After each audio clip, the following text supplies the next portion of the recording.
हरि ओम तत्सत।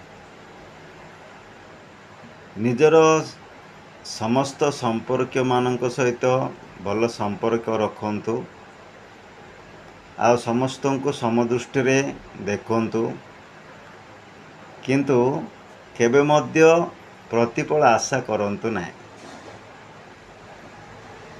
यह द्वारा आपण को केबे मध्य से संपर्क मानकटारू दुख मिलिबो नहीं, कारण से माने तमर आशा अनुसार काम कले भी भल, तमर आशा अनुसार काम न कले मध्य भल, कारण तांकर से कर्मरु तुमे केबे आसक्त हेन कि तांकोटार किछि पाइबा पई इच्छा बा आशा रखिन, सेतिपय तमे तांकोटार दुख मध्य पाइबो नाही, आ संपर्कटा मध्य सबु बेले भल रहिबो। हरि ओम तत्सत।